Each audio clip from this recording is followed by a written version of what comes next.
Good morning all of you. मैं Vishal Pratap Singh, assistant professor political science, Netaji Subhash Chandra Bose Mahila Mahavidyalaya Aliganj Lucknow.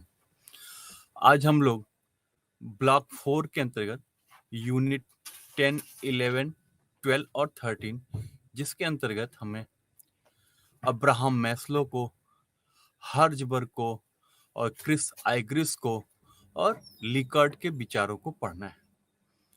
तो आइए सबसे पहले शुरू करते हैं अब्राहम मस्लो के विचारों को देखते हैं जो उन्होंने प्रशासनिक चिंतन के अंतर्गत दिए हैं।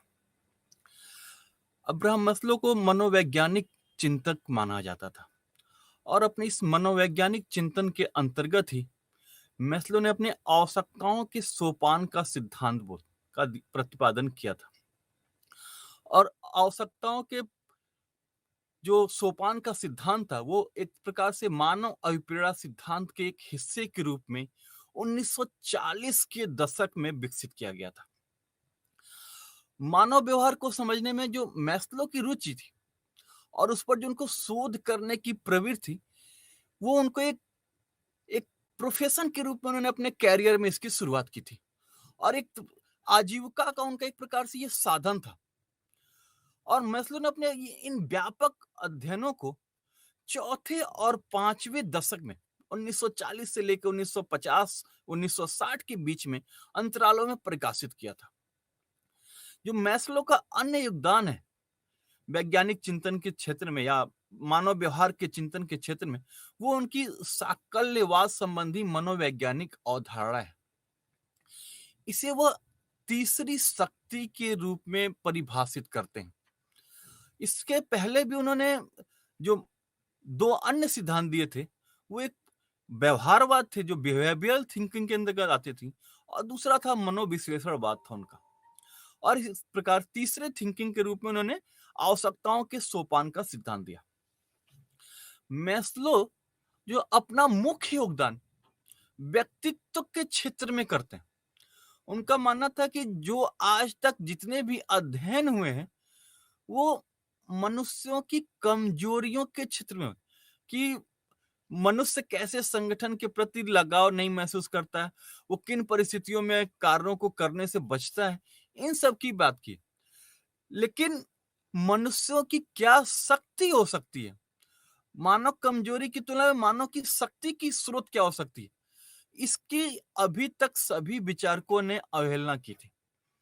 लेकिन अब्राहम मस्लो ने अपनी इस आवश्यकताओं के सोपान के सिद्धांत के अंतर्गत मानव कमजोरी के स्थान पर मानव शक्तियों की बात की कि मनुष्य किन आधारों पे सोचता और विचारता है।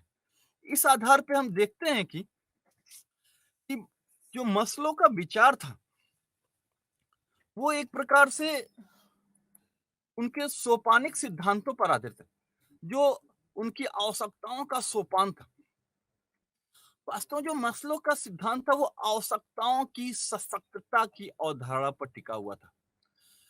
आवश्यकताओं की सशक्तता की अवधारणा विकसित करने में मैस्लो ने 5 प्रकार के विचारों को दिया। इसके लिए उन्होंने एक पैमाना पूरा विकसित किया कि किस आधार पे जो नीड है वो कैसे एक लेवल से जाके दूसरे लेवल तक पहुंचती है। इसके लिए उन्होंने पहले स्थान पे एक सिरे पर एक प्रकार निम्न श्रेणी की जो आवश्यकताएं होती हैं उसकी बात की थी और इसको उन्होंने शारीरिक और सुरक्षा संबंधी आवश्यकताओं नाम दिया। मैस्लो का मानना था कि कोई भी जो व्यक्ति होता है उसकी कुछ फिजिकल नीड्स होती हैं, उसकी कुछ शारीरिक आवश्यकताएं होती हैं। जैसे कहा जाता है, आधुनिक समय में भी कहा जाता है कि जब मनुष्य का पेट भरा होता है तभी वह अन्य चीजों के बारे में सोच या विचार सकता है। तो इसी प्रकार की आवश्यकताओं को मैस्लो अपने पहले श्रेणी की आवश्यकता के अंतर्गत रखता है और इस निम्न श्रेणी को उन्होंने शारीरिक और सुरक्षा संबंधी आवश्यकताएं नाम दिया।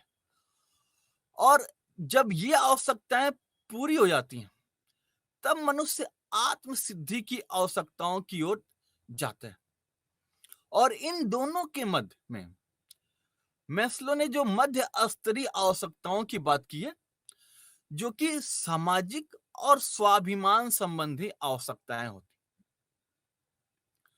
मैस्लो ने आवश्यकताओं का 5 प्रकार का वर्गीकरण किया कि एक मनुष्य जो संगठन में कार्य करता है या अपने दैनिक जीवन में जो वो गतिविधियों को संचालित करता है, उसको उन्होंने आवश्यकताओं के आधार पर 5 प्रकार में बांटा है। जहां उसमें पहली आवश्यकता वो शारीरिक या भौतिक आवश्यकताओं की बात करते हैं।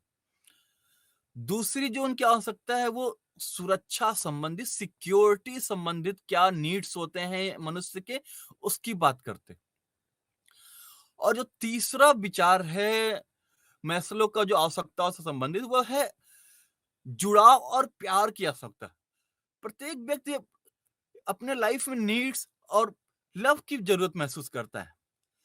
और जो चौथा आवश्यकता थी वो थी सम्मान की आवश्यकता। और जो अंतिम आवश्यकता है और जो कि मैस्लो के अनुसार किसी भी मनुष्य की सर्वोच्च श्रेणी की आवश्यकता है, जिसमें व्यक्ति अपना कार्यों पे एक आदर्श की स्थिति को प्राप्त कर लेता है, उसको मैस्लो ने आत्म सिद्धि की आवश्यकता नाम दिया था। और उनका मानना था कि प्रत्येक व्यक्ति वो चाहे किसी भी सेक्टर में अपने कार्यों को संचालित कर रहा हो, उसका अंतिम उद्देश्य उसमें एक प्रकार से सिद्धि प्राप्त करना होता है। वो सिद्धि प्राप्त करके उसको संतुष्टि का अनुभव होती है। तो मैस्लो इन 5 आवश्यकताओं की बात करते हैं और ये क्रमिक आवश्यकताएं हैं। मैस्लो के अनुसार एक आवश्यकता के पश्चात दूसरी आवश्यकताएं की जरूरत होती है उसको।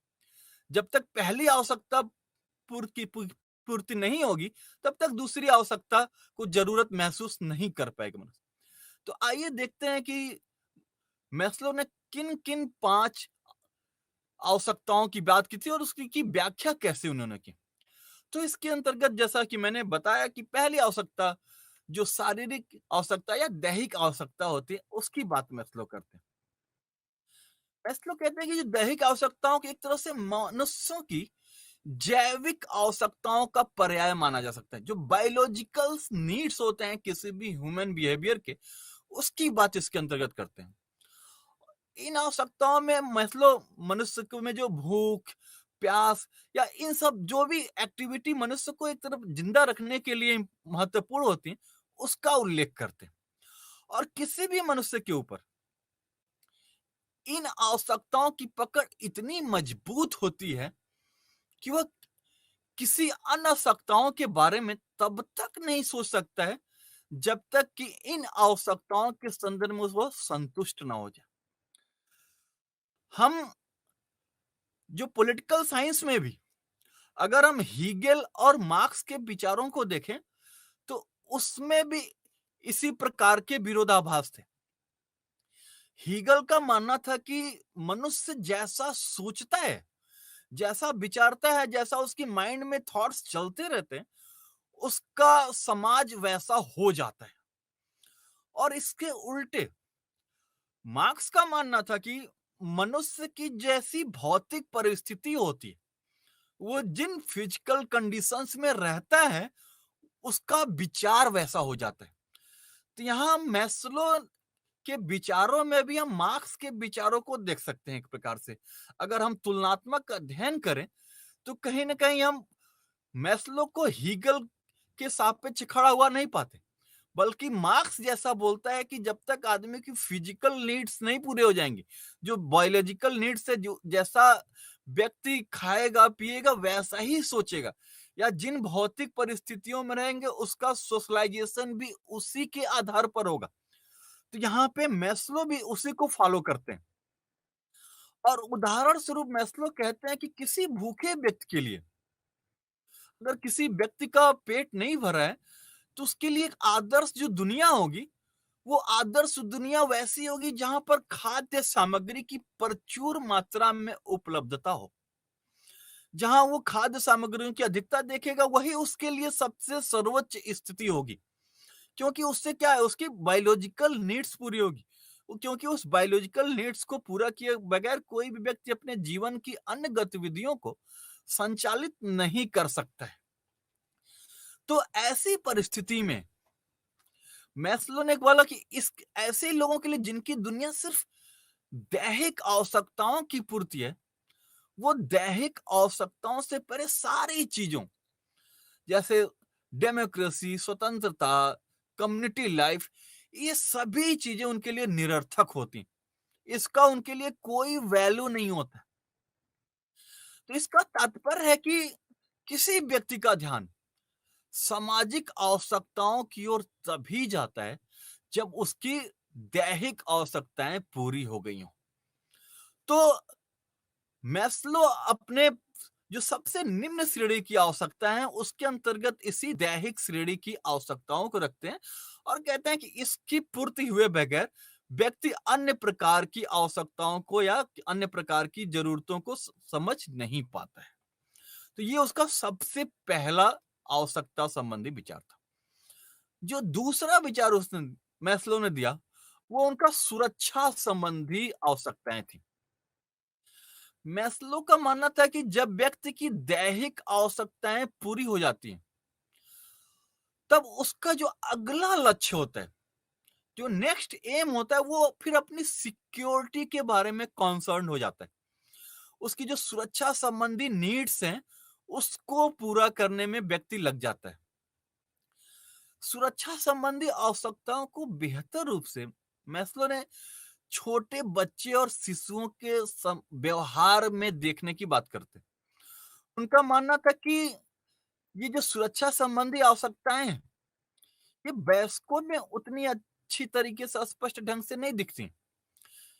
उसका कारण मैस्लो बताते हैं कि जो वयस्क होते हैं उन्हें उन्होंने अपना बचाव करना बेहतर ढंग से वो सीख चुके होते हैं, लेकिन जो छोटे बच्चे होते हैं जो अल्प वयस्क होते हैं उनमें चोटों के प्रति या उनकी अगर किसी भी प्रकार के शारीरिक कष्ट होते हैं तो जो अवयस्क बच्चे होते हैं उनकी प्रतिक्रियाएं ज्यादा स्पष्ट ढंग से हम देख सकते हैं।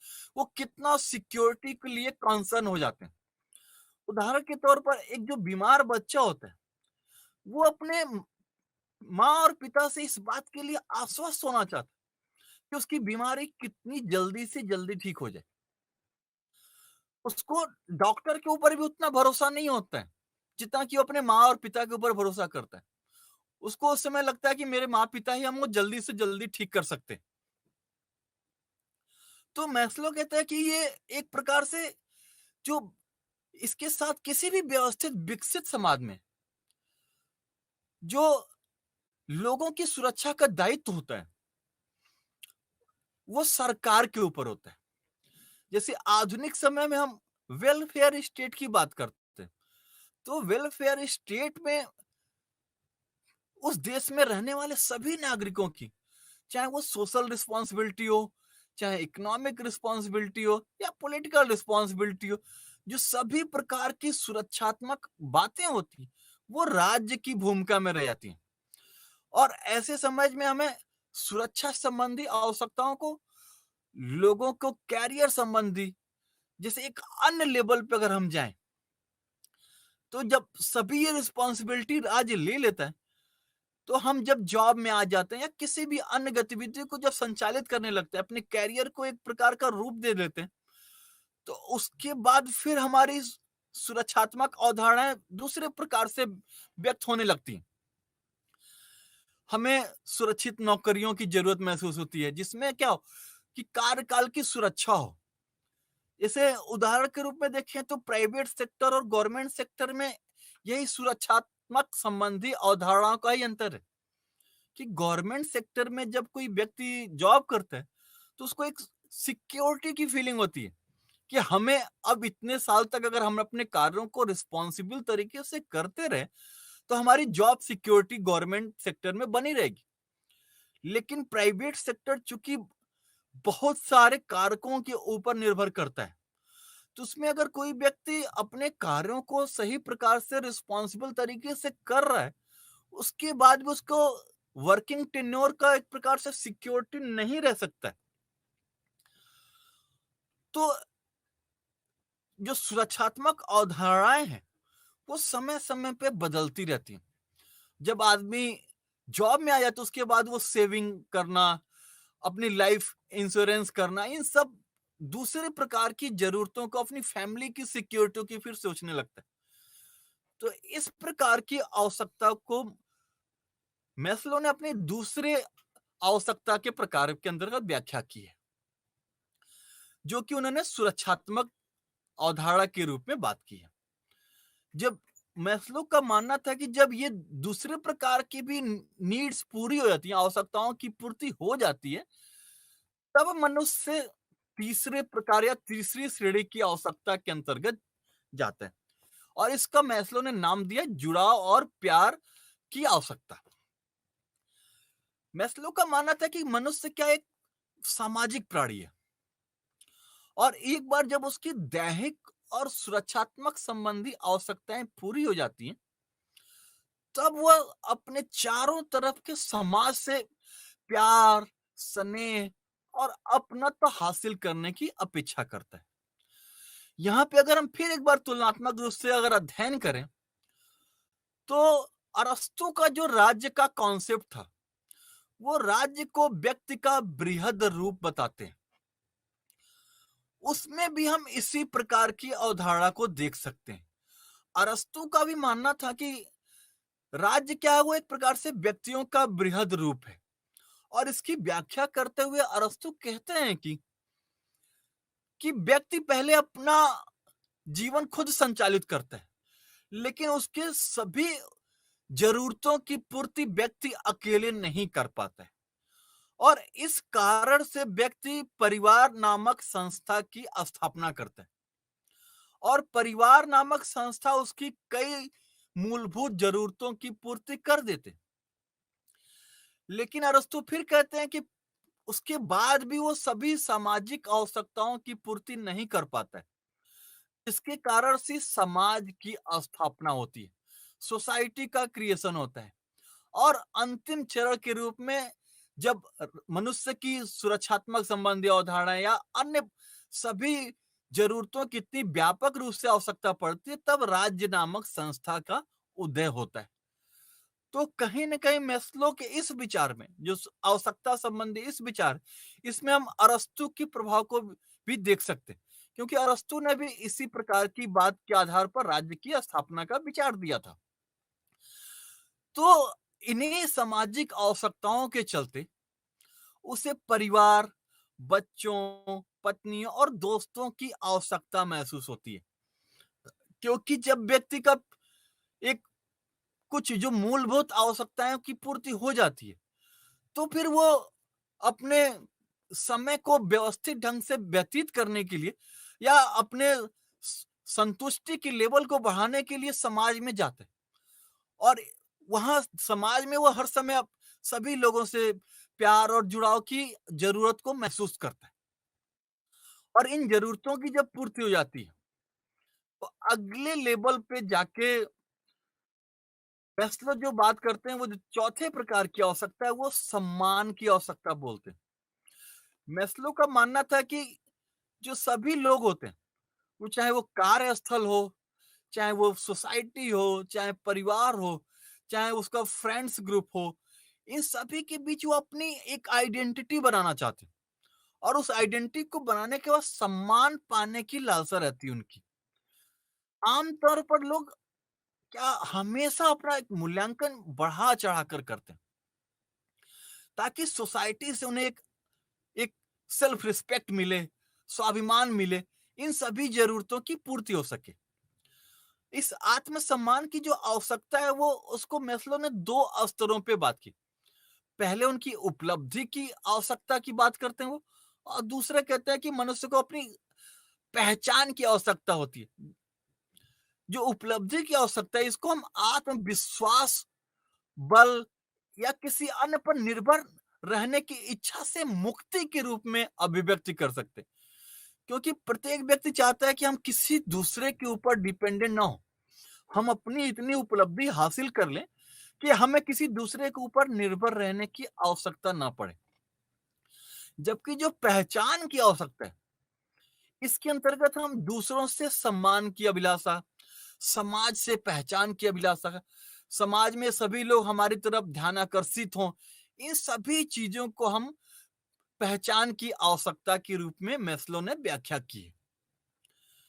जो मैस्लो का अंतिम आवश्यकता है, जो कि उसके इस नीड ऑफ हायरार्की थ्योरी का सबसे सर्वोच्च स्तर है, वो मैस्लो के अनुसार आत्म सिद्धि की आवश्यकता है। मैस्लो ने आत्म सिद्धि को आवश्यकताओं के सोपान में सर्वोच्च स्थान दिया। उनका मानना था कि जीवन में जो सार्थकता है और जो उद्देश्य की खोज ही इस आवश्यकता का प्रमुख लक्ष्य होता है। हम सभी प्रकार की आवश्यकताओं की पूर्ति कर ले। जैसे मार्क्स ने जो अलगाव का सिद्धांत दिया था, उसमें जो उनका अंतिम स्तर का अलगाव की बात थी, वो इसी स्तर पर जाकर कहती कि एक व्यक्ति वो सभी प्रकार की आर्थिक गतिविधियों और सभी समाज की सुख को वो प्राप्त कर चुका हो, लेकिन अंतिम लेवल पर जाकर वो एक प्रकार से अलगाव महसूस करता है कि मेरा जीवन आखिर में किस लिए हुआ था। क्या मुझे पैसा कमाना ही मेरा अंतिम लक्ष्य था? क्या मुझे समाज की भौतिक जरूरतों की पूर्ति ही करना लक्ष्य था? क्या मैं इसी व्यक्तित्व के रूप में आगे बढ़ सकता था? तो अंतिम लेवल की जो बात होती है, उसमें सार्थकता के जीवन कैसे सार्थक हो सकता है। और यही बात आके मेस्लो भी यहां पर कहते हैं कि जीवन में सार्थकता और उद्देश्य की खोज ही इस आवश्यकता का प्रमुख लक्ष्य होता है। मेस्लो का मानना था कि जो सार्थक जीवन जीने की अभिलाषा है, वो आत्म संतुष्टि तथा आत्म सिद्धि इस तरह की आवश्यकताओं में प्रतिबंधित होती है, क्योंकि अंतिम स्तर पर जाने के बाद चाहे वो कोई भी व्यक्ति हो, अगर किसी व्यक्ति ने मान लिया कि उसका आईएएस बनना लक्ष्य, लेकिन आईएएस बनने के बाद भी 60 साल के बाद उसको रिटायर ही होना है, और रिटायर होने के बाद भी उसको एक बार जरूर होगा कि हमने क्या अपना जीवन अच्छे प्रकार से व्यक्तित्व किया, क्या हम अपने जो जितने भी आत्म सिद्धि थी उसको प्राप्त किया। तो हर व्यक्ति अंतिम स्तर पर जाकर आत्म सिद्धि को ही प्राप्त करना चाहता है। मैस्लो का मानना था कि वैसे अलग अलग व्यक्तियों में यह आवश्यकता अलग अलग रूप में होती है। उदाहरण के लिए, किसी भी व्यक्ति में अगर कोई व्यक्ति टीचर ही हो, तो वो अपने जीवन में एक आदर्श शिक्षक बनने की अभिलाषा जरूर करता है। उसकी जरूर इच्छा होती है कि वो अपने छात्रों को अच्छे तरह के मोटिवेट कर सके, ताकि वो अपने जीवन में अच्छा कर सके।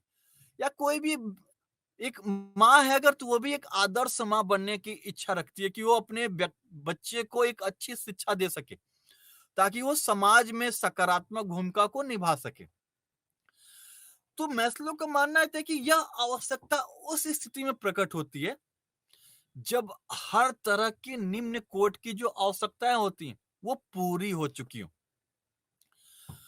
क्योंकि जब तक वो आवश्यकताएं पूर्ति नहीं हो जाएंगी, तब तक ये आत्म सिद्धि की आवश्यकता कोई प्राप्त नहीं कर सकता है।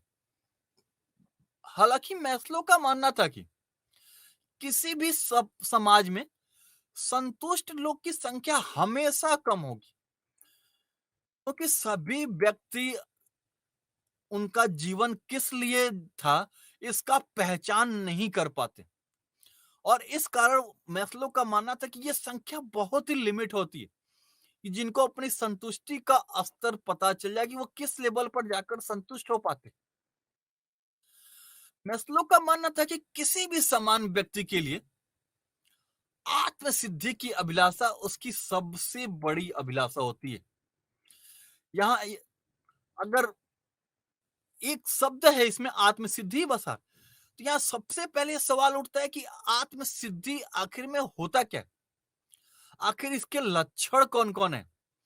मैस्लो ने इसके सवालों का जवाब पाने के लिए तमाम तरह के अध्ययन किए, और इन अध्ययनों के आधार पर उन्होंने आत्मसिद्ध व्यक्ति के कुछ लक्षणों की सूची बनाई कि जो भी व्यक्ति अपने जीवन में आत्मसिद्धि प्राप्त कर लेगा, उसके अंतर्गत कुछ ऐसी चीजें हैं वो जो दिखने लगेंगी, वो समाज में एक अभिप्रेरणा का साधन बन सकेगा।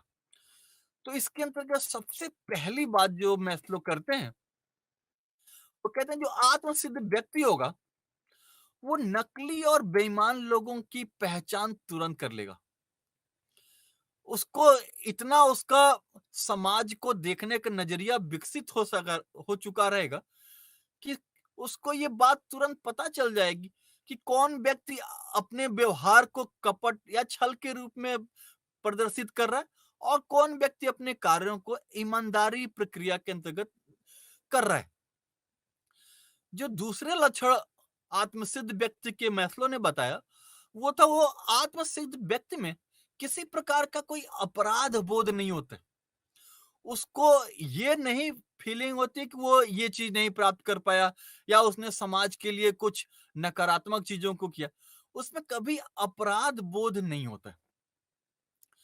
और इसके साथ साथ मैस्लो के अनुसार जो तीसरी बात थी, वो कहते हैं जो आत्मसिद्ध व्यक्ति होगा उसको किसी प्रकार की शर्म और चिंता का भी भय नहीं होगा।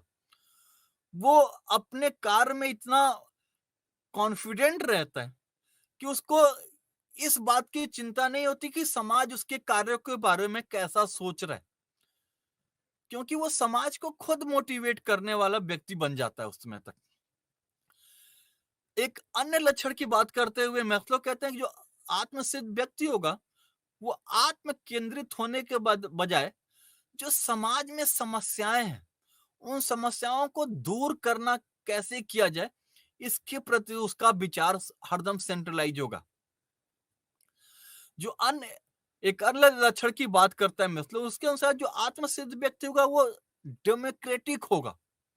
उससे साधन और साध तथा सही गलत के बीच आसानी से भेद कर सकने की क्षमता होगी, क्योंकि उसको मानव जाति की एक गहरी पहचान हो चुकी होती और वो किस कोई व्यक्ति अपने साध्य को पाने के लिए किस प्रकार के साधन का उपयोग कर रहा है उसको बहुत ही आसानी से वो पढ़ लेता है। तो इन लक्षणों की बात मैस्लो ने अपने आत्मसिद्ध व्यक्ति के अंतर्गत की थी और मैस्लो का मानना था कि किसी भी व्यक्ति की जो सर्वोच्च लेवल की आवश्यकता है वो आत्मसिद्धि की आवश्यकता है। तो मैस्लो अपने इन 5 लक्षणों को या 5 आवश्यकताओं को अपने नीड ऑफ हायरार्की थ्योरी के अंतर्गत बात करते हैं। मैस्लो के इस नीड ऑफ हायरार्की थ्योरी की आलोचना भी होती है, क्योंकि कोई भी जो व्यक्ति होता है वो अपने समाज के सापेक्ष ही विचार देता है। तो ये बहुत ही ज्यादा संभावना होती है कि किसी दूसरे समाज में या किसी दूसरे देश में उसका जो विचार है या एक किसी काल क्रम खंड में ही उसका विचार प्रासंगिक हो और वो बाद में चलकर आलोचना का कारण बने। तो मैस्लो का मानना था कि जो उसके आलोचक थे उनको माना था कि जो मैस्लो ने अपनी आवश्यकताओं को जो एक निम्न क्रम से उच्च क्रम की ओर प्रवाहमान बताया है, यह जरूरी नहीं है कि इसी क्रम में आगे बढ़े कि पहले दैहिक जरूरतों की पूर्ति हो जाएगी, फिर उसके बाद सुरक्षा संबंधित उसकी जरूरतें पूर्ति होंगी, फिर उसको सम्मान और प्यार की जरूरत महसूस होगी, फिर वो आत्मसिद्धि की आवश्यकता महसूस करेगा। तो आलोचकों ने यही इसको जो क्रम की बात की थी मैस्लो ने इसको लेकर आलोचना की। इसके साथ साथ उन्होंने जो मैस्लो के द्वारा आत्मसिद्धि सिद्धांत को भी कुछ आलोचकों ने भ्रामक, सरलीकृत और अशुद्ध कहकर आलोचना की। मैस्लो के आलोचक थे बॉस और बैरेट ने यह महसूस किया कि जो उनके सिद्धांत थे वो सत्य होने की अपेक्षा रोचक और सर्वाधिक लोकप्रिय अधिक रहे, क्योंकि जैसे ही मैस्लो ने एक बात की है, जो जिन जिन आवश्यकताओं की बात की है वो उसके समाज में रहने वाले व्यक्तियों के मनोविज्ञान के अध्ययन के आधार पर की है, तो वो रुचिकर ज्यादा लगते, क्योंकि समाज में सभी व्यक्ति इसी आधार पर अपनी गतिविधियों को संचालित करते हैं। इसी प्रकार एक अन्य विचारक है माइकल नेस। माइकल नेस की राय है कि मैस्लो के जो सिद्धांत हैं वो रोचक तो हैं, जो इनका ये नीड ऑफ हायरार्की थ्योरी है ये बहुत ही रोचक तो मगर वैध नहीं है। नेस ने मैस्लो और हर्ट्ज़बर्ग के सिद्धांतों को मतलब एक प्रकार से गलत सिद्धांत के रूप में वर्गीकृत किया है। ये जो सिद्धांत है ये हर समाज और हर परिस्थितियों में लागू नहीं किया जा सकता है। लेकिन इतनी आलोचनाओं के बाद भी जो अभिप्रेरणा सिद्धांत के मामले में मैस्लो का जो योगदान है वो असाधारण है और उनके सिद्धांतों ने इस क्षेत्र में बहुत सारे शोधों को बढ़ावा दिया। आज भी इस स्तर में और इस क्षेत्र में शोध हो रहे हैं और उन्होंने जो अभिप्रेरणा का सिद्धांत था इसको एक प्रकार से नई ऊंचाइयों तक पहुंचाने का प्रयास किया। तो हम मैस्लो के जो नीड ऑफ हायरार्की थ्योरी थी इसके अंतर्गत जो मैस्लो का प्रमुख विचार था व्यवहारवादी विचारक या मनोवैज्ञानिक विश्लेषक के रूप में इसको हमने देखा जो कि हर परीक्षाओं में ये पूछे जाने वाले विचार हैं उसके कि नीड ऑफ हायरार्की थ्योरी किसके द्वारा दिया गया और उसमें कितने प्रकार की आवश्यकताओं की बात मैस्लो ने की है। तो हमने अभी तक मैस्लो का जो नीड ऑफ हायरार्की थ्योरी था उसका अध्ययन किया। लेकिन अब हम अगले विचारक जो कि फ्रेडरिक हर्ट्ज़बर्ग हैं और ये भी एक प्रकार से मैस्लो के पूरक ही हैं या मैस्लो के समान ही कुछ विचार दिए। अब आइए इनके विचारों को देखते हैं। तो हम फ्रेडरिक हर्ट्ज़बर्ग के विचारों के अंतर्गत एक ब्रीफ में इनके बायोडाटा का स्केच करेंगे। फिर मैस्लो और हर्ट्ज़बर्ग की एक कंपैरेटिव स्टडी करेंगे कि क्या दोनों के बीच में तुलना थी और क्या असमानताएं थी। और जो मैस्लो हर्ट्ज़बर्ग ने जो द्विकारक सिद्धांत दिया था संगठन के क्षेत्र में हम उसका अध्ययन करेंगे। फिर कार्य समृद्धिकरण का जो सिद्धांत हर्ट्ज़बर्ग ने दिया था उसका अध्ययन करेंगे। फिर एक प्रकार से हर्ट्ज़बर्ग का आलोचनात्मक मूल्यांकन करेंगे। तो आइए सबसे पहले देखते हैं कुछ एक स्केच देखते हैं कि किस प्रकार के विचार और किन परिस्थितियों में हर्ट्ज़बर्ग ने अपने विचारों को दिया था। जो हम जैसा कि पहले ही बताया कि जो मैस्लो का आवश्यकता का सोपान का सिद्धांत था उसी का विस्तारण फ्रेडरिक हर्ट्ज़बर्ग ने किया और एक द्विकारक सिद्धांत दिया। हर्ट्ज़बर्ग ने यह सिद्धांत अपने सहयोगी सिडरमैन और मोसार के साथ मिलकर दिया था। हर्ट्ज़बर्ग ने अपने शोध का प्रारंभ अमेरिका के पीटर्सबर्ग क्षेत्र में दिया। उन्होंने अपने शोध के दौरान यह जानने की कोशिश की कि कर्मचारी कब अपने कार्यों से कब असंतुष्टि महसूस करते हैं और कर्मचारी कब अपने कार्यों से संतुष्टि महसूस करते हैं और किन परिस्थितियों में अपने कार्यों से वो मोटिवेटेड फील होते हैं और किन परिस्थितियों में वे मोटिवेटेड नहीं फील करते। मैस्लो अगर हर्ट्ज़बर्ग की अगर तुलना करें तो जो दोनों के सिद्धांत है वो एक ही सिक्के के दो पहलू माने जाते हैं क्योंकि जो मैस्लो की निम्न स्तरीय आवश्यकताएं थी जैसे वह संबंध वो हर्ट्ज़बर्ग के आरोग्य घटकों के समतुल्य थी। इस समानता के बावजूद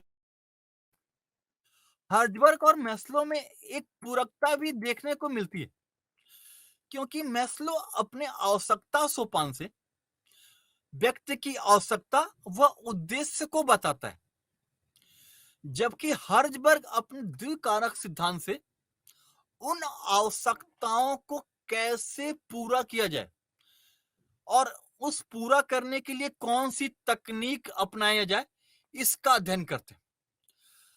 तो इस दृष्टि से अगर हम देखें तो मैस्लो और हर्ट्ज़बर्ग में साध्य और साधन का संबंध है। मैस्लो ने जिन साध्यों की बात की है उस साध्यों को प्राप्त करने के लिए हर्ट्ज़बर्ग ने साधन विकसित किए हैं कि किन साधनों को अपनाकर या कौन से वो फैक्टर्स होते हैं जिससे व्यक्ति अपने साध्य को प्राप्त कर सकता है और इसकी व्याख्या उन्होंने अपने जो एक बहुत ही प्रसिद्ध उनका सिद्धांत है जिसको कि द्विकारक सिद्धांत कहते हैं उसमें उन्होंने बताया है। तो हर्जबर्ग का जो द्विकारक सिद्धांत है, उसमें उन्होंने अपने शोध के पश्चात हर्ब हर्जबर्ग ने यह निष्कर्ष निकाला कि संगठन में कुछ कारक ऐसे होते हैं जो व्यक्ति को संतुष्ट तो करते हैं, लेकिन व्यक्ति को अभिप्रेरित नहीं करते हैं। ये जो लाइन है इसको समझना पड़ेगा कि किस कोई ऐसे कारक है जो संतुष्ट तो कर रहे हैं, लेकिन वो व्यक्ति को कुछ अलग करने के लिए अभिप्रेरित नहीं करते। इन कारकों को हर्जबर्ग ने आरोग्य घटक या हाइजीन फैक्टर नाम दिया। जबकि जो कुछ अन्य कारक होते हैं जो व्यक्ति को मोटिवेटेड करते हैं लेकिन असंतुष्ट नहीं करते, और ऐसे कारकों को हर्जबर्ग ने अभिप्रेरणा घटक कहा है, मोटिवेटेड फैक्टर नाम दिया उन्होंने। इन दोनों का उन्होंने एक प्रकार से क्लासिफिकेशन किया कि उनके द्विकारक सिद्धांत के जो दो घटक हैं, इसका पहला घटक आरोग्य घटक है और दूसरा घटक अभिप्रेरक घटक है, हाइजेनिक फैक्टर और मोटिवेटर फैक्टर। हाइजीन फैक्टर के अंतर्गत मैस्लो 5 चीजों को रखते हैं। उसमें पहला उनका है पॉलिसी एंड एडमिनिस्ट्रेशन, दूसरा है सुपरविजन, तीसरा है वर्क कंडीशन, चौथा है इंटरपर्सनल रिलेशन और पांचवा है मनी, स्टेचर और सिक्योरिटी। जो आरोग्य घटक के अंतर्गत ये 5 घटक हैं, इसमें मैस्लो का मानना था कि जो इन घटनाओं से प्रेरित होता है, वो अगर पॉलिसी अच्छी नहीं तो तब उसका काम में मन नहीं लगेगा। अगर उसका सुपरविजन अच्छे प्रकार से नहीं किया जाए तो भी वो असंतुष्ट हो जाएगा। अगर वर्क कंडीशन अच्छे नहीं है, जैसे अगर किसी ऑफिस में अगर एसी नहीं चल रहा है, तो वो उस व्यक्ति का उस असंतुष्टि का अनुभव करेगा, उसका कार्य में मन नहीं लगेगा। जैसे मनी की बात है, अगर सैलरी सही समय पे नहीं आई या उसे जो अन्य प्रकार के बोनस होते हैं वो अगर नहीं दिए गए तो उसका काम में मन नहीं लगता है। तो कहते हैं कि जो आरोग्य घटक है एक प्रकार से संतुष्टि को प्राप्त करने के लिए होता है कि ये अगर फैक्टर सभी अगर उसको प्राप्त होते तो केवल संतुष्टि का अनुभव उसको होता है, उससे कोई वो मोटिवेटेड नहीं होता है। जैसे संतुष्टि का तात्पर्य है कि किसी भी व्यक्ति का एक प्रकार से जीवन बस कट रहा है, और कोई अगर व्यक्ति अपने लाइफ से मोटिवेटेड है तो उसमें जीवन में आनंद की अनुभूति होती है। तो इन्होंने अपने आरोग्य घटक को एक्स मान ले अगर, और अभिप्रेरक घटक को अगर हम वाई मान ले, तो उनका कहना था जो एक्स है वो इन सभी परिस्थितियों को पाएगा तो केवल संतुष्ट हो जाएगा। मतलब अगर हाइजीन फैक्टर से अगर कोई व्यक्ति रेगुलेट हो रहा है तो वो अगर इन सभी परिस्थितियों को अगर अच्छी कंडीशन में पाएगा तो वो संतुष्ट हो जाएगा। लेकिन अगर अच्छी परिस्थितियां ये नहीं विद्यमान है तो फिर वो अपने कार्य से संतुष्टि भी नहीं फील करेगा, मोटिवेटेड होना तो दूर की बात है। वहीं जो मोटिवेटर फैक्टर्स हैं उसके भी 5 प्रकार हर्जबर्ग ने बताए। उसमें वो बोलते हैं कि अचीवमेंट पहला फैक्टर है, दूसरा फैक्टर है रिकॉग्निशन, तीसरा फैक्टर है रिस्पॉन्सिबिलिटी, चौथा फैक्टर है एडवांसमेंट। वो अगर नहीं भी प्राप्त होते हैं तब भी वो एक्चुअली ऐसी कंडीशन में रहते हैं कि वो हर समय मोटिवेटेड फील थे। एक हर्जबर्ग का मानना था कि जो ये बी है जिसको अभिप्रेरक घटक नाम दिया हर्जबर्ग ने, उसमें उन्होंने बोला कि जो हाइजीन फैक्टर के 5 कंपोनेंट हैं वो उसको मिले या ना मिले उससे वो डीमोटिवेट नहीं होता है, लेकिन उसे ये जो मोटिवेटर फैक्टर हैं 5 अचीवमेंट, रिकॉग्निशन, रिस्पॉन्सिबिलिटी, ये उसे मिलने चाहिए। जैसे अगर उदाहरण के रूप में देखें, हम बहुत ही तत्कालिक उदाहरण देखते हैं। जैसे वर्तमान समय में एक छोटा सा बच्चा अनमय करके, और पूरे देश में एक प्रकार से उसको एक बीमारी है छोटी सी, और पूरे देश के उसमें बहुत ही ज्यादा उस बीमारी को इलाज में बहुत ही ज्यादा पैसा लग रहा है। 16 करोड़ रुपए की कोई इंजेक्शन है जिसको उसके लगने हैं। तो उसमें सोसाइटी का एक वर्ग 16 करोड़ रुपए इकट्ठा करने के प्रयास में है वर्तमान में, और उसको एक अचीवमेंट के रूप में मान रहा कि अगर हम ये 16 करोड़ रुपए अगर इकट्ठा कर लेंगे तो ये हमारा एक बहुत ही बड़ा एक अचीवमेंट होगा, हम एक बच्चे की लाइफ को सेव कर सकते हैं। तो इस जो प्रक्रिया है ये, हम इसको एक अचीवमेंट के रूप में देख रहे हैं कि अगर वो बच्चा बच जाएगा और इतने पैसे अगर हम कलेक्ट कर लेंगे सोसाइटी के माध्यम से और नागरिक समाज के माध्यम से अगर ये हम प्राप्त कर लेंगे, तो एक प्रकार से अचीवमेंट होगा ये। और अचीवमेंट के साथ साथ पूरा समाज एक प्रकार से उसको रिकॉग्निशन भी मिल रहा है, और रिकॉग्निशन मिलने के साथ साथ सभी लोग उस बच्चे को न जानते हुए भी उसके प्रति एक रिस्पॉन्सिबिलिटी की फीलिंग करते हुए कुछ ना कुछ पैसा डिनोट कर रहे हैं। और इन सभी गतिविधि के बाद अपने आप पर्सनल ग्रोथ हो जाता है। जब रिकॉग्निशन मिल जाएगा, जब अचीवमेंट की प्राप्ति हो जाएगी, जब रिस्पॉन्सिबिलिटी का बन में हो जाएगा, तो पर्सनल ग्रोथ अपने आप मिल जाएगा।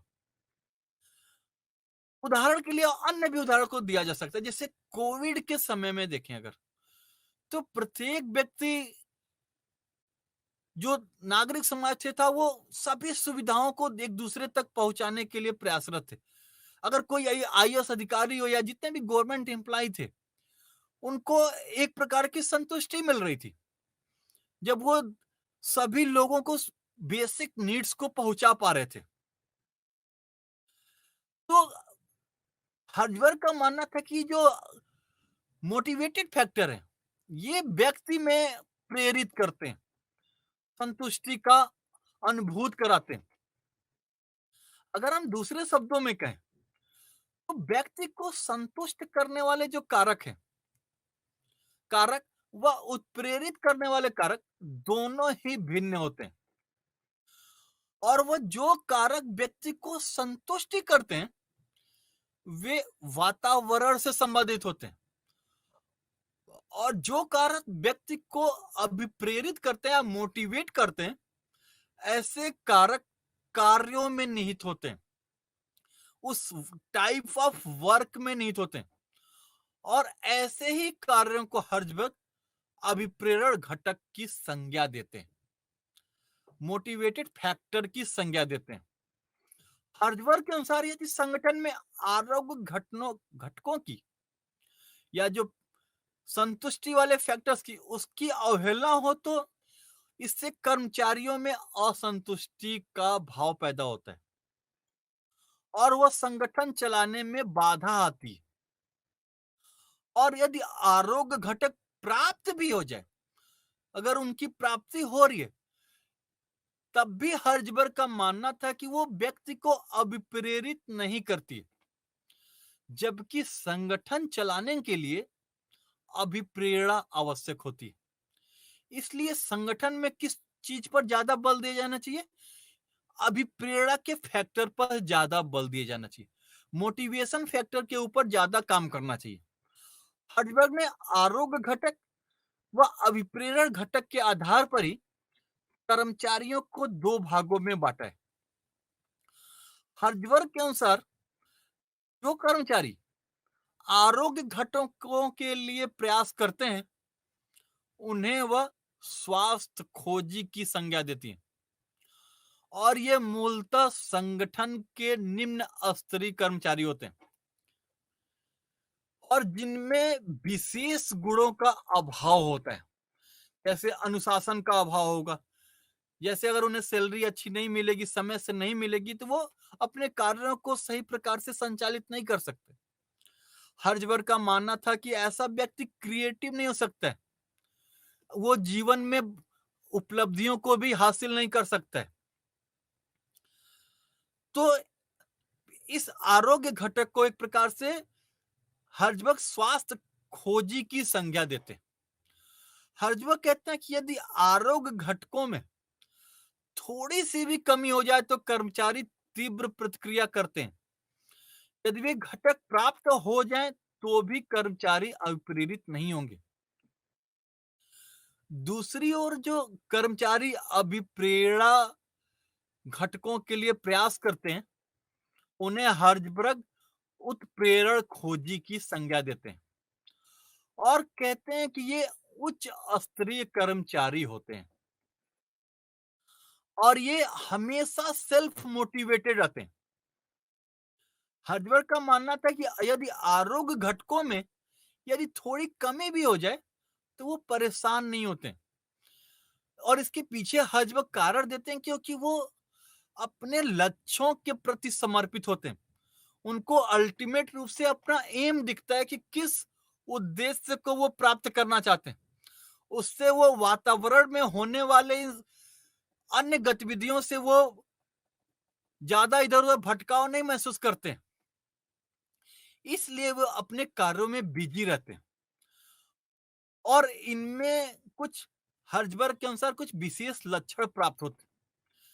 जैसे हर्जबर्ग कहता है कि इसमें हमेशा व्यक्ति अपनी उपलब्धि को प्राप्त करना चाहता है और हमेशा कुछ ना कुछ नवाचार करना चाहता है। और जो ऐसा व्यक्ति होगा वो सेल्फ रेगुलेशन वाला होगा, आत्म अनुशासन वाला होगा और ऐसे कर्मचारी लक्ष्यों को प्राप्त करने में ज्यादा सहायक होते हैं। तो हर्जबर्ग का मानना था कि जो ये उत्प्रेरक खोजी की संज्ञा जिसने उन्होंने मोटिवेटर फैक्टर वाले जो कर्मचारी होते हैं, संगठन में इनके ऊपर ज्यादा ध्यान दिया जाना चाहिए क्योंकि ये संगठन को आगे ले जाने का कार्य करते हैं। क्योंकि ये अपने साध्य को हमेशा अपने लक्ष्य के रूप में हमेशा उसको व्यवस्थित तरीके से प्राप्त करने का प्रयास करते रहते हैं। तो ये एक प्रकार से हर्जबर्ग ने अपने द्विघटकीय सिद्धांत दिया था जो कि संगठन में अपने उद्देश्यों की पूर्ति करने में सहायक होते हैं। इसके साथ साथ जो मैंने दूसरा सिद्धांत बताया हर्जबर्ग का, वो था कार्य समृद्धिकरण सिद्धांत, जॉब इनरिचमेंट थ्योरी। हर्जबर्ग कार्य समृद्धिकरण को एक प्रकार से कार्य की जिम्मेदारी, जो उसका क्षेत्र है और जो उसकी चुनौती है, उसको जानबूझकर बढ़ाने की बात करते हैं। कहते हैं जब तक व्यक्ति एक ही मोशन में या एक ही वातावरण में एक ही प्रकार से कार्य करेगा तो वो ज्यादा रचनात्मक नहीं हो पाएगा और ज्यादा रचनात्मक नहीं होने के कारण उसके कार्यों में एक प्रकार की शिथिलता आने लगेगी और एक प्रकार का एक अस्थायी रूप धारण कर लेगा और उसी मोशन में हर समय वो कार्य करेगा। उदाहरण के लिए हर्जबर्ग कहते हैं कि जो सिविल सर्वेंट्स होते हैं, जब उनकी नई नई नियुक्ति होती है तब उस समय वो ज्यादा मोटिवेटेड होते हैं। उन्हें लगता है कि हम समाज जितने भी एक प्रकार से अगर हम उदाहरण के रूप में भी देखें कि जितने भी जो नए नव चयनित आईएएस होते हैं या इंटरव्यू देते समय अगर उनसे क्वेश्चन पूछा जाता है कि क्या आप क्यों आईएएस बनना चाहते हैं, तो उनका सबसे पहला उत्तर यही होता है कि वो इससे समाज में कुछ अच्छा करने का एक बल मिलेगा, हमें एक आवश्यकता मिलेगी, हमें कुछ अच्छा करने का मौका मिलेगा, समाज के निचले तबकों के कल्याण के लिए हम कुछ कर सकते हैं। तो जब नई नियुक्ति होती है और सेलेक्ट होते समय तो वो बहुत ही ज्यादा मोटिवेटेड रहते हैं, लेकिन जैसे जैसे समय व्यतीत होता जाता है और उनके कार्यों में ज्यादा इनोवेशन नहीं आता है, क्रिएटिविटी नहीं होती, तो वो एक फिक्स धर्रे पे काम करने लगते हैं और जिसके कारण वो मोटिवेटेड नहीं फील कर पाते। तो इसी कारण से वो कहते हैं हर्जबर्ग की कार्यों की जिम्मेदारी, क्षेत्र और चुनौतियों को जानबूझकर एक दूसरे लेवल पर ले जाना चाहिए ताकि उसको प्राप्त करने के लिए व्यक्ति मोटिवेटेड फील हो सके। इस जॉब एनरिचमेंट को हर्जबर्ग ने 3 प्रकार से बात की। उन्होंने कहा कि कार्यों में जो है वो रोमांच होना चाहिए और एक चुनौती होना चाहिए और इसके साथ-साथ इनोवेशन होना चाहिए। और इसके लिए उन्होंने कुछ फैक्टर्स की भी बात की है। जैसे कहते हैं कि कार्य का एक प्रकार से डायरेक्ट फीडबैक लिया जाना चाहिए। दूसरा उन्होंने बोला कि क्लाइंट रिलेशनशिप डेवलप करना चाहिए। संगठन और उसके जो सेवा दी जा रही है, जो सर्विस दी जा रही है, उस सर्विस प्रोवाइडर और जो सर्विस ले रहा है, दोनों के बीच में एक प्रकार से फीडबैक लेनी चाहिए। एक क्लाइंट रिलेशनशिप होना चाहिए। जैसे हम वर्तमान समय में अगर उसको उदाहरण के रूप में देखें, तो हम जैसे ओला सर्विस अगर हम यूज करते हैं, तो ओला सर्विस में भी अगर हम देखें तो जैसे ही हम कभी-कभी जब ड्राइवर ड्रॉप करता है अपनी गाड़ी से, तो वो कहता है सर रेटिंग्स दे दीजिएगा मुझे। वो रेटिंग देना क्या है? एक प्रकार से क्लाइंट रिलेशनशिप है कि सर्विस प्रोवाइडर और जो सर्विस ले रहा है, उसमें एक फीडबैक भी मिल जाता है उसे कि हमारा जो कार्य है वो एक अच्छे प्रकार से संचालित हो रहा है कि नहीं हो रहा है। और उस रेटिंग के माध्यम से हम इसको बता सकते हैं सर्विस प्रोवाइडर को कि उनकी जो गतिविधि थी वो कैसी थी, उसके लिए पॉजिटिव थी या नेगेटिव थी। इसी प्रकार हम सर्विस डिलीवरी जो जोमेटो या अन्य गतिविधि को भी जो ऑनलाइन संचालित हो रही है उसको उदाहरण के रूप में दे सकते हैं, क्योंकि उसमें भी फीडबैक रेटिंग ली जाती है। इसके साथ जो हर्जबर्ग वो कहते हैं कि जो कार्य होना चाहिए वो न्यू लर्निंग बेस होना चाहिए। हमेशा कुछ ना कुछ जो कार्यों में कुछ लर्न करने की कैपेसिटी होनी चाहिए। एक फिक्स वे में कार्य नहीं करने चाहिए। इसके साथ कहते हैं कि खुद अपना कार्यों की खुद शेड्यूल बनाना चाहिए कि किस शेड्यूल के आधार पर हम कार्य कर सकते हैं। इसके साथ साथ हर्जबर्ग कुछ यूनिक एक्सपीरियंस की भी बात करते हैं और कहते हैं कि जो व्यक्ति कार्य करे वो अपने रिसोर्सेज के ऊपर एक कंट्रोल करे। इसके साथ जो अन्य लक्षण की बात करते हैं वो है कि डायरेक्ट कम्युनिकेशन अथॉरिटी से हो उसका, और कुछ अपने कुछ पर्सनल अकाउंटेबिलिटी भी होनी चाहिए। जब तक पर्सनल अकाउंटेबिलिटी नहीं होगी तब तक कोई भी व्यक्ति अपने कार्यों को सही प्रकार से संचालित नहीं कर पाएगा। तो इस कार्य समृद्धि के अंतर्गत वो जॉब एंगेजमेंट के अंतर्गत इन फैक्टर्स की बात करते हैं कि इन फैक्टर्स को जॉब के अंतर्गत देखा जाना चाहिए। यहाँ पे भी हर्जबर्ग की भी कुछ आलोचकों ने आलोचना की।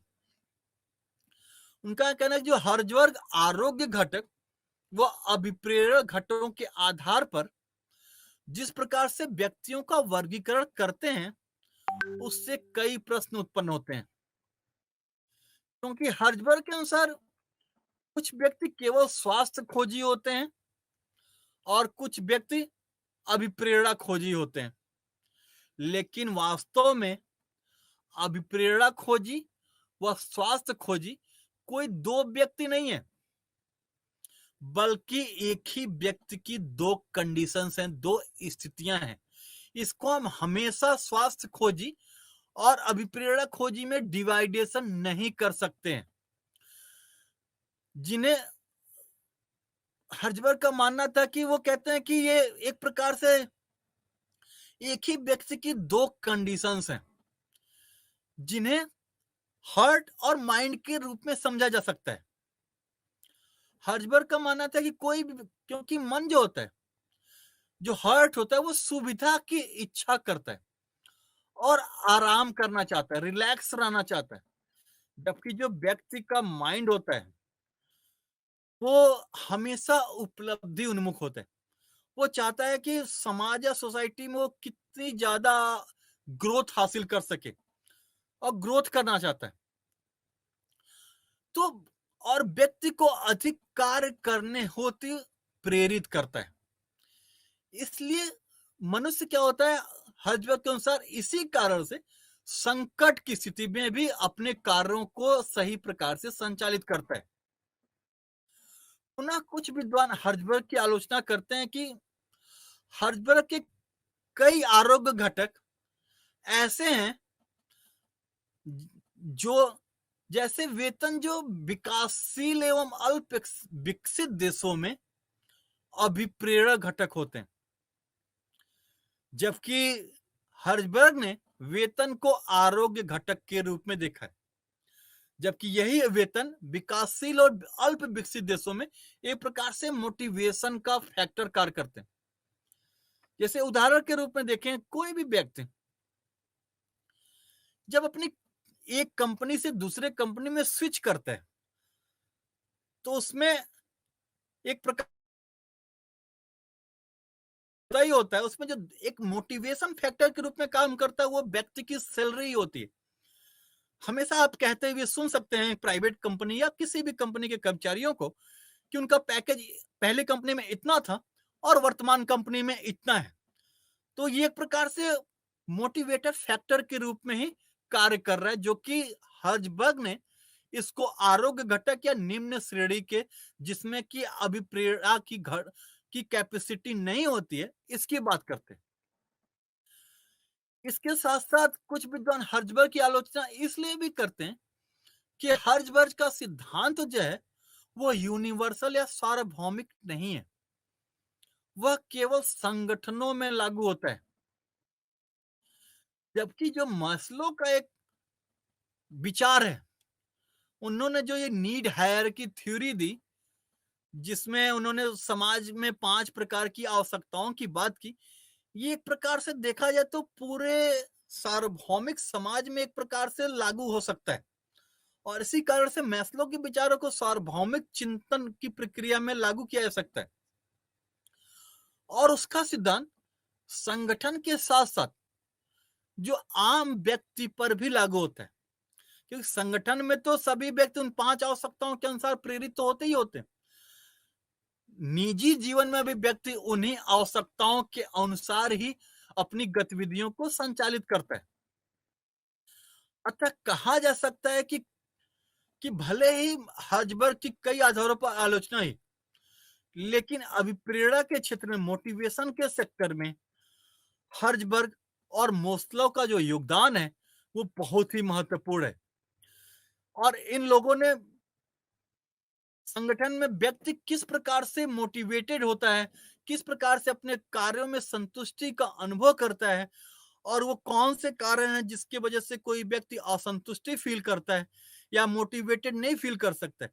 क्योंकि कोई भी जो संगठन है अपने कर्मचारियों को हर समय मोटिवेटेड रूप में ही देखना चाहता है।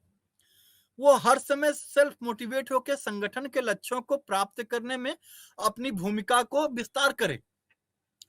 और इस अभिप्रेरणा घटक को मैस्लो और हर्जबर्ग ने बहुत ही महत्वपूर्ण तरीके से लागू किया है। हम इसमें तीसरे थिंकर के रूप में फ्रांसिस लिंकर्ट को थोड़ा सा पढ़ना था, जो कि व्यवहारिक चिंतन के अंदर आते हैं। जो इनका मुख्य योगदान था वो इनकी जो लिकर्ट स्केल का जो पैमाना है वो इन्होंने जो डेवलप की थी, ये बहुत ही महत्वपूर्ण था। लिकर्ट एक 1903 में पैदा हुए थे और 1981 तक इन्होंने अपने जीवन को संचालित किया और इन्होंने मिशिगन विश्वविद्यालय से पीएचडी की थी। लेकिन इनका जो सबसे मेजर योगदान है वो एक प्रकार से लिकर्ट जो स्केल इन्होंने रिसर्च के सेक्टर में डेवलप किया, वो बहुत ही महत्वपूर्ण योगदान है। वो सोशल बिहेवियर को कैसे मापा जाए, इसका एक महत्वपूर्ण टूल था। और इन्होंने इसको 5 ग्रेड में डिवाइड किया, जो कि आधुनिक समय में भी हम रिसर्च के सेक्टर में इन 5 आधारों पर सोशल बिहेवियर को नापते हैं। उदाहरण के लिए अगर हम ये कहें कि भारत में वन पार्टी सिस्टम अगर हो जाए तो वो कितना सफल होगा, तो इसको वो मापने का 5 तरीका बताते हैं। उसमें कहते हैं कि इसमें 5 आधारों पर समाज में इसका निष्कर्ष लिया जाना चाहिए। इसमें पहला आधार है स्ट्रांगली एग्री, दूसरा उन्होंने बताया एग्री, और तीसरा है न्यूट्रल, और चौथा है डिसएग्री, और पांचवा है स्ट्रांगली डिसएग्री। तो इन 5 आधारों पर लिकर्ट एक प्रकार से व्याख्या करते हैं कि किसी भी सोशल या सामाजिक व्यवहार को मापा जा सकता है और इसके आधार पर ही इसकी व्याख्या की जाती है। और लीडरशिप स्टडी लीकर्ट का दूसरा योगदान था व्यवहारिक चिंतन के अंतर्गत। धन्यवाद। आज के लिए इतना ही।